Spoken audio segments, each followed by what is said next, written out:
Hi, this is Mark Graban. Welcome to episode 258 of Lean Blog Audio. The audio you'll hear in a second is actually taken from a video that I made where I talked through a recent blog post. And there are some charts and graphics in the post.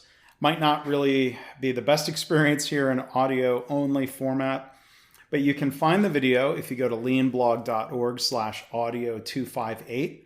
You can also find it on my YouTube channel. If you're not already subscribed, you can find it by searching M. Graban, or you can search Mark Graban, Lean Blog, or whatever, and you'll probably find it. So maybe the audio piques your interest, talk about some of the themes from my new book, Measures of Success. I hope you'll check that out. And as always, thanks for listening and for being a subscriber. Here goes. This is a blog post from July 20th, 2018 with the headline, quote, ER wait times down, but only slightly, unquote, or ER wait times are virtually the same. So there's an article you can see pictured here from the Winnipeg Sun that was sent to me by a friend and blog reader from Winnipeg last week. You can see the headline makes this declaration that ER wait times are down. So you might think, oh, well, good. But it says, but only slightly. So what does the only slightly mean? Have ER wait times gone down in a meaningful way? Why? They're just comparing two data points here. Is down a matter of signal, or is it just noise in the system, if you will?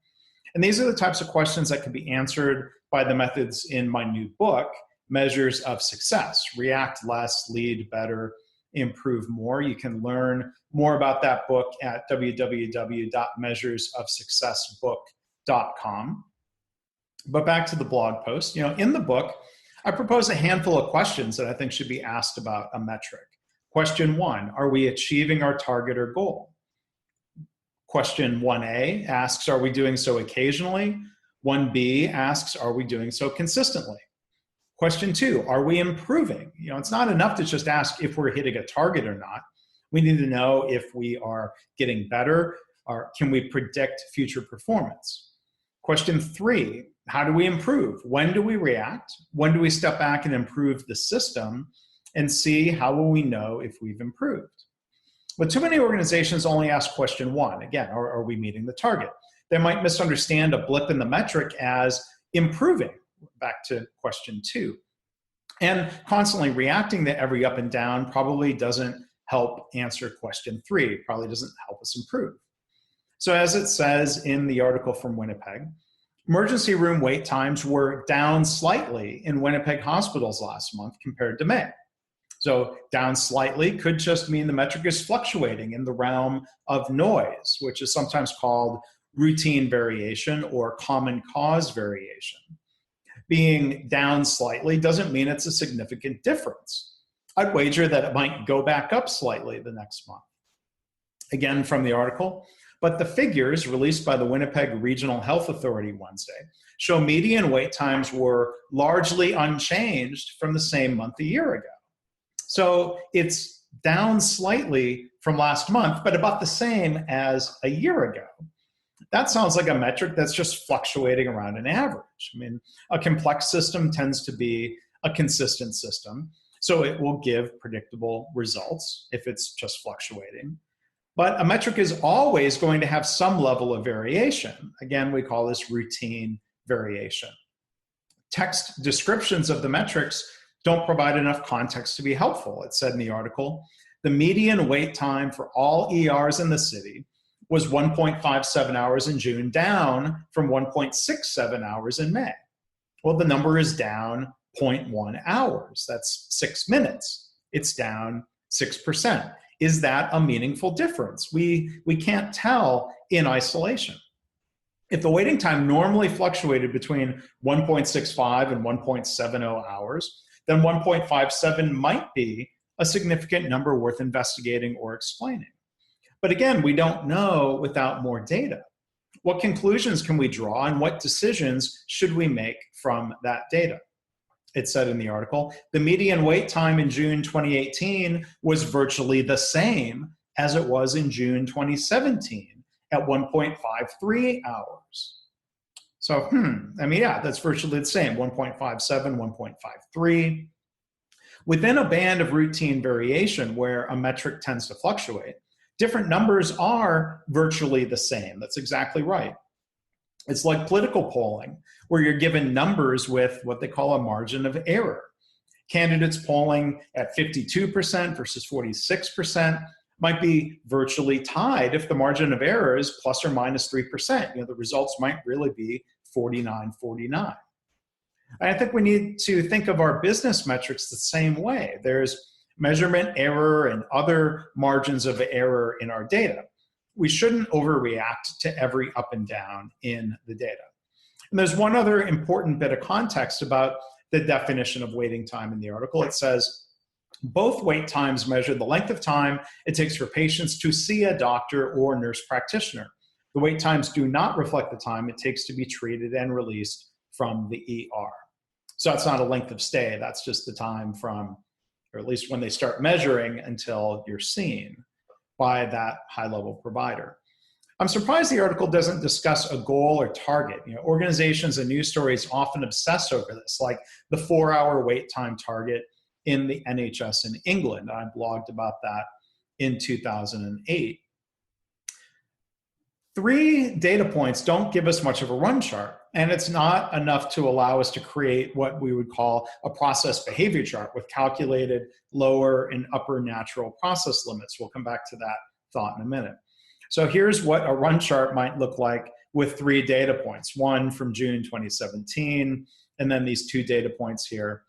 Even those 3 data points provide some context. I mean, our mind might fill in the gaps and see a possible reality like the chart I'm going to show next, which is something I've made up because I can't find detailed monthly historical data on the Winnipeg Regional Health Authority website, unfortunately. Does the real performance look like this? Again, we might see what could be described as fluctuation, noise, common cause variation, seasonality.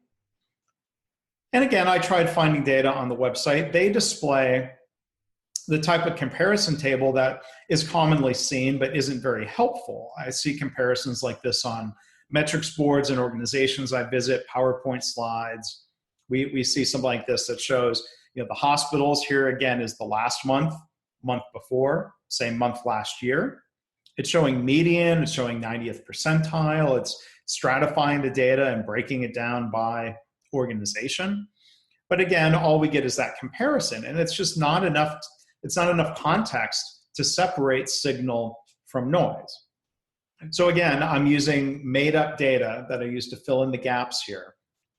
But how would a process behavior chart look?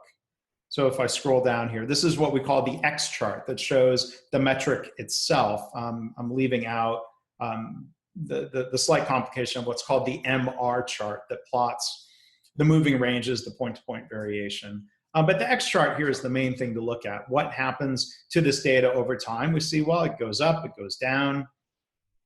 I've linked to a spreadsheet in the blog post. And again, if this were real data, with that caveat, the process behavior chart here would say we have a predictable system. There are no signals that tell us anything has changed in the system. It's inevitable that some months are going to be better than others. We have our data, we have an average. These red lines represent the lower and upper natural process limits. And again, these are calculated limits. And in the book, I talk about the detail of how these are calculated. It's a simple calculation. But those limits and the fact that we don't have any data points outside those limits, again, tells us that it's just fluctuating. We don't know here if it's meeting our target or goal because we don't know what that was. And we look and say, well, it doesn't look like it's improving. It's just fluctuating.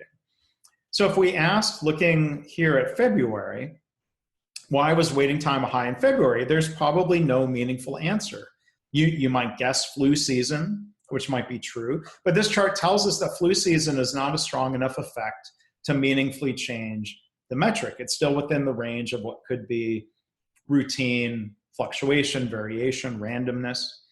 If the target was 1.5 hours, this chart shows us that it's a system that clearly could not meet that goal. Being a predictable system, we can confidently predict that future waiting time medians will fall between these calculated limits of 1.5 and 1.78. Any data point outside those limits would be a signal that something has changed. And again, we have three main rules that we use to look for signals, and this is explained more in the book, Measures of Success. Rule 1, any data point outside the limits, we don't have that. Rule 2, 8 consecutive data points on the same side of the central line or average. 1, 2, 3, 4, 5, no, it's 6, but that could be randomness. And rule 3 is 3 out of 4 consecutive data points that are closer to the same limit than they are to the average. Here's 2 out of 4, but we don't trigger that rule 3. So there's no signals. This is all noise. This is a predictable system. It's probably going to remain predictable unless something changes significantly, if some improvement is made that hopefully brings that average down. So if the WRHA is working on reducing waiting times, and I bet they are, I hope they are, we can use those rules to evaluate whether or not we have real progress in the results. For example, again, if we have those 8 consecutive data points below the established average in the future months to come, that would be a signal that the system has changed. It might start fluctuating around a new lower average. But again, it always fluctuates. Process behavior charts are a great tool for seeing the difference between signal and noise. As I write in my book, Measures of Success, you'll waste less time reacting to every bit of noise in a metric, which will then free up the time to focus on meaningful signals, allowing you to improve more. And improvement is the real goal, not making charts. But charts can help us in those improvement efforts. And if my friend or I can find real data, I'll update the blog post and the chart accordingly. But I wanted to use that to illustrate, again, the key points. Don't just make comparisons between 2 data points. Plot the dots, make a chart, look for trends, and better yet, use a process behavior chart to look for meaningful signals in that data. So again, I would invite you to check out my book, Measures of Success. You can learn more at measuresofsuccessbook.com. You can pre-order the Kindle version, which is in kind of the final stages. It'll be available real soon, within a week or 2. If you want to buy the book today, you can buy it through LeanPub, a website that allowed me to sell what was called the In Progress book along the way. Maybe some of you did that. But through LeanPub, you can buy a digital ebook that includes the PDF, the Kindle Mobi format, and the EPUB format that can be used in Apple iBooks and other software and readers. So I hope you check this out. If you watch the video, hopefully you're interested in the book. Again, www.measuresofsuccess.com. And I hope you'll come check out the blog at www.leanblog.org. Hope to see you there sometime. Thanks for watching. Thanks for checking this out.